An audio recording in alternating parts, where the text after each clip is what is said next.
कौसल्या सुप्रजा रामपूर्वा सन्ध्या प्रवर्तते उत्तिष्ठ नरशार्दूला कर्तव्यम् दैवमान्निकम्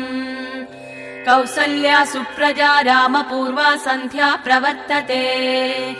उत्तिष्ठ नरशार्दूला कर्तव्यम् दैवमान्निकम् उत्तिष्ठोत्तिष्ठ गोविन्द उत्तिष्ठ गरुडध्वज उत्तिष्ठ कमलाकान्ता त्रैलोक्यम् मङ्गलम् कुरु उत्तिष्ठोत्तिष्ठ गोविन्द उत्तिष्ठ गरुडध्वज उत्तिष्ठ कमलाकान्ता त्रैलोक्यम् मङ्गलम् कुरु मातः समस्त जगताम् मधुकैटभारे वक्षो विहारिणि मनोहर दिव्यमूर्ते श्रीस्वामि निःसृत जनप्रिय दानशीले श्रीवेङ्कटेश दयिते तव सुप्रभातम् मातः समस्त जगताम् मधुकैटभारे वक्षो विहारिणि मनोहर दिव्यमूर्ते श्रीस्वामि निःसृत जनप्रिय दानशीले श्रीवेङ्कटेश दयिते तव सुप्रभातम् तव सुप्रभातमरविन्दलोचने भवतु प्रसन्न मुख चन्द्रमण्डले विधिशङ्करेन्द्र वनिताभिरर्चिते वृषशैलनाथ दयिते दयानिधे अत्र्यादि सप्त ऋषयः समुपास्य सन्ध्याम् आकाश सिन्धु कमलानि मनोहराणि आदाय पादयुगमर्चयितुम् प्रपन्ता शेषाद्रिशेखर विभो तव सुप्रभातम् पञ्चाननाब्ज भव षण्मुख वासवाद्या त्रैविक्रमादिचरितम् विभुता स्तुवन्ति भाषापति पठति वासर शुद्धिमारात् शेषाद्रिशेखर विभो तव सुप्रभातम् ईश प्रफुल्ल सरसीरुह नारिकेल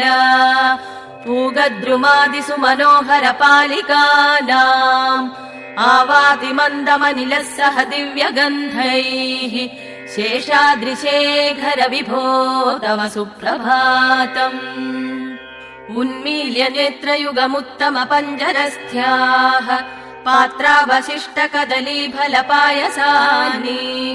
भुक्त्वा सलीलमधके निशुका पठन्ति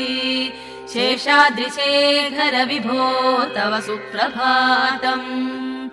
तन्त्री प्रकर्ष मधुरस्वनया विपन्त्या गायत्यनन्द चरितम् तव नारदोष्टी भाषा समग्रमसकृत्करचार रम्यम्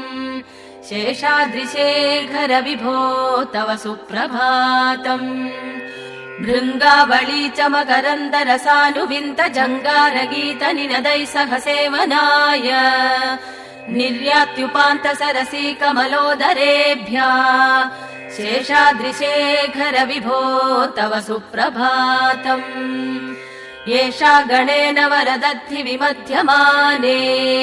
घोषालयेषु दधिमन्तदतीव्र घोषाः रोषात् कलिम् विदधते ककुभश्च कुम्भा शेषाद्रिशेखर विभो तव सुप्रभातम् पद्मेश मित्र शतपत्र गतालिवर्गाः हर्तुम् श्रियम् कुवलयस्य निजाङ्गलक्ष्म्या भेरी निनादमिव विप्रदितीव्रनादम् शेषाद्रिशेखर विभो तव सुप्रभातम् श्रीमन्नभीष्टवरदाखिल लोकबन्धो श्री श्रीनिवास जगतेकदयैक सिन्धो श्रीदेवता गृहभुजान्तर दिव्यमूर्ते श्रीवेङ्कटाचलपते तव सुप्रभातम् श्रीस्वामि पुष्करिणिकाप्लव निर्मलाङ्गा श्रेयोर्थिनो हर विरिञ्च सनन्तनाद्याः द्वारे वसन्ति वरवेत्र हतोत्तमाङ्गाः श्रीवेङ्कटाचलपते तव सुप्रभातम् श्रीशेषशैल गरुडाचल वेङ्कटाद्रि नारायणाद्रि ऋषभाद्रि मुख्याम् आख्याम् त्वदीय वसतेरनिशम् वदन्ति श्रीवेङ्कटाचलपते तव सुप्रभातम् सेवा परा शिव सुरेश कृशानुधर्म रक्षोऽम्बुनाथ भवमान धनाधिनाथाः बद्धाञ्जलि प्रविलसन्निज शीर्षदेशाः श्रीवेङ्कटाचलपते तव सुप्रभातम् धाटीषु देवि हर राज मृगाधिराज नागाधिराज गजराज हयाधिराजाः स्वस्वाधिकार महिमाधिगमर्थयन्ते श्रीवेङ्कटाचलपते तव सुप्रभातम् सूर्येन्दु भौम बुध वाक्पति काव्यसौरी स्वर्भानुकेतु दिविशत् परिषत् प्रधानाः त्वद्दास दास चरमावति दास दासाः श्रीवेङ्कटाचलपते तव सुप्रभातम् त्वत्पादधूलि परितस्फुरितोत्तमाङ्गाः स्वर्गापवर्ग निरपेक्ष निजान्तरङ्गाः कल्पागमाकलनयाकुलताम् लभन्ते श्रीवेङ्कटाचलपते तव सुप्रभातम् त्वद्गोपुराग्रशिखराणि निरीक्षमाणाः स्वर्गापवर्ग पदवीम् परमाश्रयन्ताः मर्त्या मनुष्य भुवने मतिमाश्रयन्ते श्रीवेङ्कटाचलपते तव सुप्रभातम् श्रीभूमिनायक दयादि गुणामृदाब्धे देवादिदेव जगतेक शरण्यमूर्ते श्रीमन्ननन्द गरुडादिभिरर्चिताङ्ग्रे श्रीवेङ्कटाचलपते तव सुप्रभातम्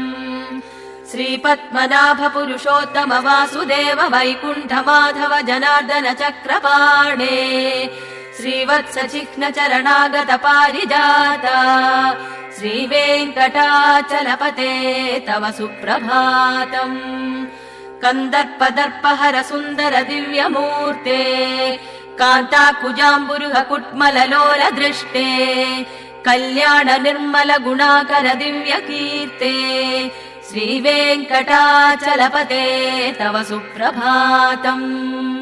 मीनाकृते कमटकोल नृसिंहवर्णिन् स्वामिन् परश्वत तपोतन रामचन्द्र शेषांश रामयदुनन्दन कल्किरूपा श्रीवेङ्कटाचलपते तव सुप्रभातम् येलालवङ्गघनसार सुगन्धितीर्थम् दिव्यम् वियत्सरिति हेम कठेषु पूर्णम् धृत्वाद्य वैदिक शिखामणयः प्रहृष्टाः तिष्ठन्ति वेङ्कटपते तव सुप्रभातम् भास्वानुतेति विगचानि सरोरुहाणि सम्पूरयन्ति निनदैक गुभो विहङ्गाः श्रीवैष्णवा सततमर्थित मङ्गलास्ते खामाश्रयन्ति तव वेङ्कट सुप्रभातम् ब्रह्मादयः सुरवराः समहर्षयस्ते सन्तः सनन्दन मुखास्तव योगिवर्याः धामान्तिके तव हि मङ्गलवस्तु हस्ताः श्रीवेङ्कटाचलपते तव सुप्रभातम् लक्ष्मी निवास निरवद्य गुणैक सिन्धो संसार सागर समुत्तरणैक सेतो वेदान्त वेद्य निज वैभव भक्त भोग्य श्रीवेङ्कटाचलपते तव सुप्रभातम् लक्ष्मी निवास निरवद्य गुणैक सिन्धो संसार सागर समुत्तरणैक सेतो वेदान्त वेद्य निज वैभव भक्त भोग्य श्रीवेङ्कटाचलपते तव सुप्रभातम् इत्थम् वृषाचलपतेरिह सुप्रभातम् ये मानवा प्रतिदिनम् पठितुम् प्रवृत्ताः तेषाम् प्रभात समये स्मृतिरङ्गभाजाम् प्रज्ञाम् परार्थ सुलभाम् परमाम् प्रसूते इत्थम् वृषाचलपतेरिह सुप्रभातम् ये मानवा प्रतिदिनम् पठितुम् प्रवृत्ताः तेषाम् प्रभात समये स्मृतिरङ्गभाजाम् प्रज्ञाम् परार्थ सुलभाम् परमाम् प्रसूते।